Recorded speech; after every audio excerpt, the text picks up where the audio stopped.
Hey everybody, this is Matt and we're at Texas Toast Guitars. Thanks for watching. Today we're talking about the most misunderstood feature on just about every guitar that has it, and that is the volute. That is this little extra bit of material here. And it's a pleasing shape often, and the title of the video is, part of the title of the video is why Gibson doesn't use them. I have no idea why Gibson doesn't use them, but I think that if you were to press Gibson, and we're going to talk about Gibson and the volute, I think that if you were to press Gibson, they would probably say a couple of things, and I agree with both of them. But again, this is just me trying to imagine what they would say. They would say, one, people who buy Gibsons don't like volutes. Cool. And two, I think they would say they are absolutely not necessary. And I would say, you're probably right. So anyway, let's jump in and talk about the volute and what it does, what it doesn't do, why it's misunderstood, what mine look like, and what I think they should look like. But first I want to talk about something, the volute. It's not pronounced volute. It's pronounced volute. And a lot of people who tell me I'm pronouncing things incorrectly, but that's not one of them. The volute is, it's found on pumps and things like that, but it's also this little thing on guitars. Now, it is my understanding that if you're in the Philippines, there's a thing called balut. I might be pronouncing that incorrectly. I believe that's some sort of delicacy that has something to do with an egg, not the back of a guitar neck. Okay, so the volute. I'm going to be rolling in pictures here as we go because there's some stuff that I think you guys are going to want to see, and then I'm actually going to finish shaping them and show you guys some techniques that I've picked up on doing volutes as we go. So Gibson is often cited for a guitar that might do well with a volute for a couple of reasons. One, back in the Norland era of Gibson, I think most of the guitars, if not all of the guitars, had a volute. Because Gibsons can break in this headstock area often, I guess. I've had lots of Gibsons, never ever had one with that the headstock busted off on, and I should have had them that, like, you know, like I've done some stuff to Gibsons that I thought, ooh, I don't know if the headstock's going to make it, and they were fine. But I'm sure a lot of people, you guys probably know someone, if not you, who has a Gibson with a busted headstock from doing stuff like this. So the Norland era Gibsons had the volutes. I'm pretty sure all of them did. Definitely most of them did. But the thing that probably made that neck stronger was that a lot of those necks, if not all of them, were three-piece maple construction. Had very, very little to do with the volute, and much more to do with, like I said, three-piece maple construction. Three pieces of maples glued together like this is going to be stronger in the headstock break angle area than a one piece of vertically oriented mahogany is. And you guys have all seen the memes. There are, like why they're weak there. The biggest thing that is, and this is not going to come as any big shock, you guys know this, my thought is the only way to really fix the Gibson headstock would be to decrease the angle. People have often said, what if you just put a volute on the back of the Les Paul neck? That might strengthen it a little bit, maybe, but I think that the real purpose of the volute is not to strengthen the neck. It is only to be an aesthetic transition from the neck to the headstock. So when I do headstocks with volutes, it's just an aesthetic transition. There's not a ton of material here. You see what I mean? It's not like there's that much more mass. I'm gonna irritate some friends of mine. I don't like big volutes. If you do, happy meal for you, but I don't like them, and I think they look clunky, and so it's not a hand stop. Okay, you don't need to have a great big block on the underside of your neck where your hand like stops. It's only an aesthetic transition from the neck to the headstock. Okay. Case in point, the new Frank Brothers, I don't know if it's new for them, but the Frank Brothers volute is essentially a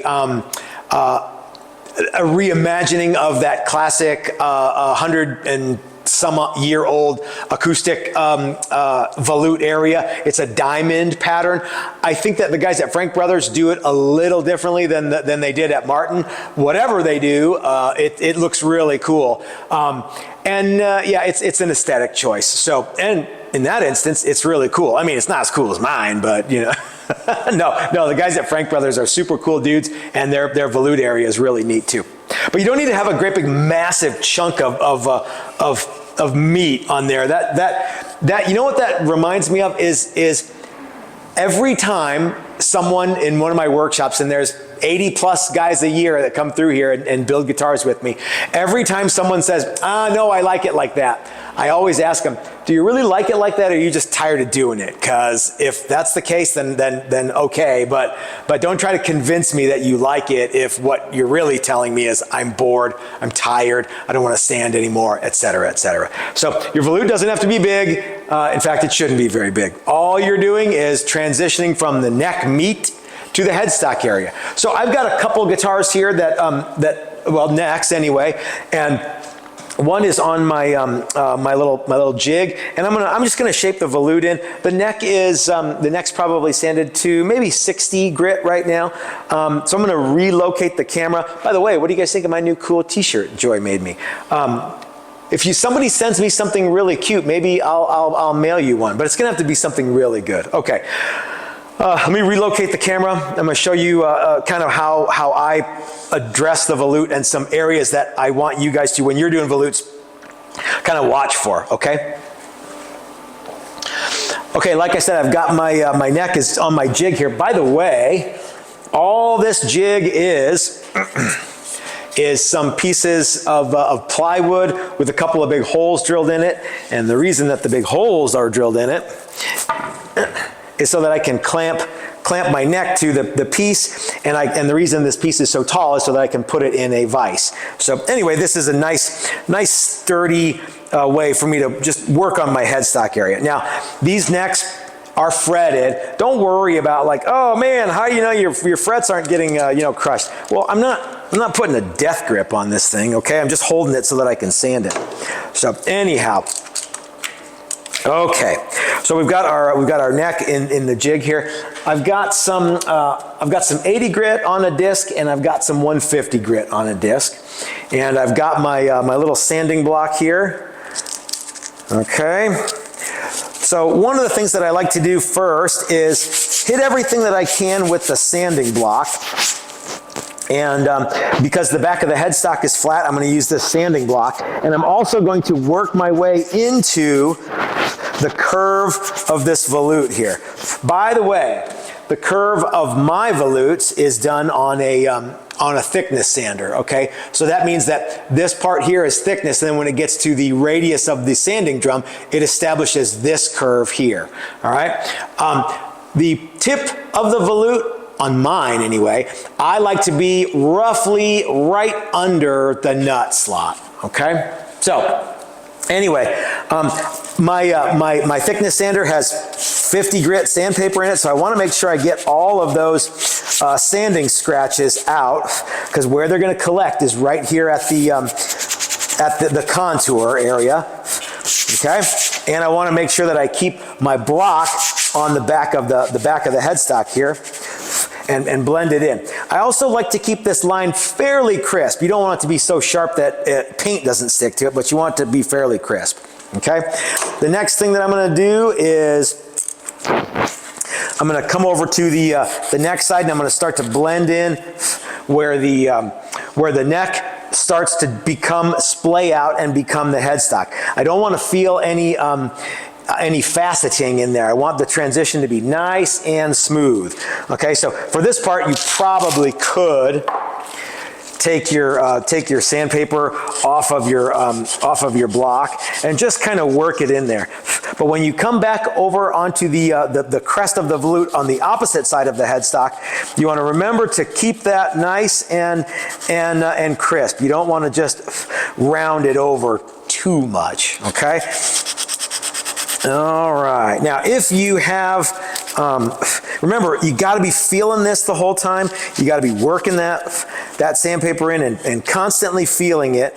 And you can look at stuff, but your eyes will lie to you. If you feel it, your thumbs and your fingers will not lie to you, okay? So kind of work that in and then feel of it and see what you got, and your patience will be rewarded.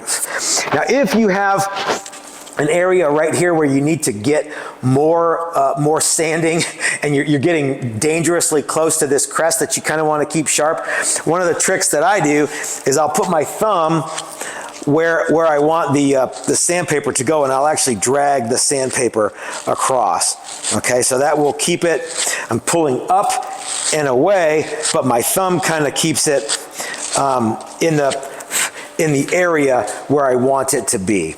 All right, so we're just gonna work this in, and like I say, I got some 150 here, and I'm gonna finish it up with 150, and I'm gonna make sure that I don't have any weird faceting in my where my headstock becomes a headstock and my neck stops being a neck.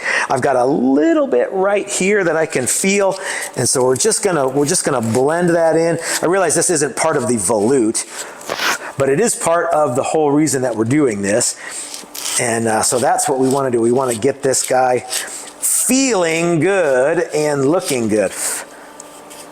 All right, there we go. I think that both looks and feels good. Now, my volute is, I usually always shape my volutes like this. You guys can shape yours however you want. I've rolled in a couple of pictures. Let me move the camera again. I've rolled in a couple of pictures, as you've already seen, of what some volutes look like.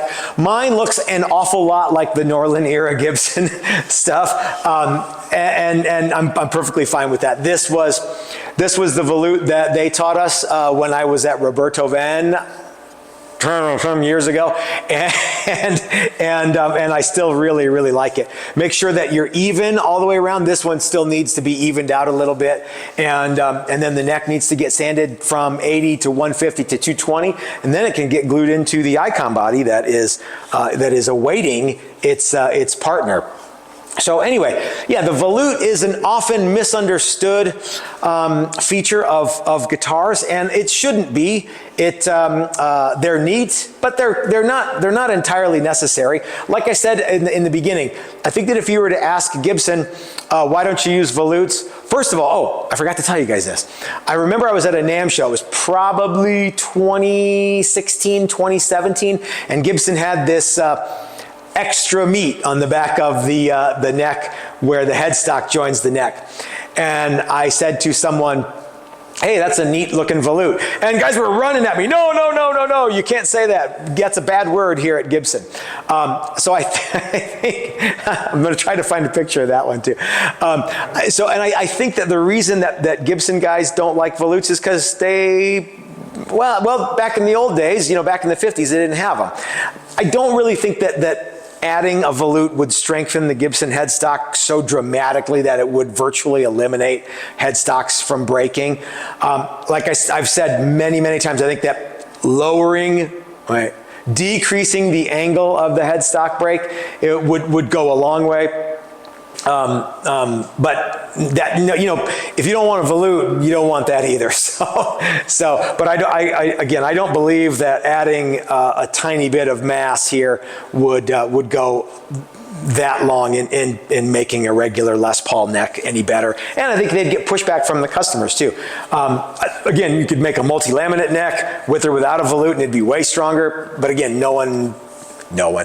Most people who are Gibson guys probably don't like that stuff. They like what they like, and that's cool.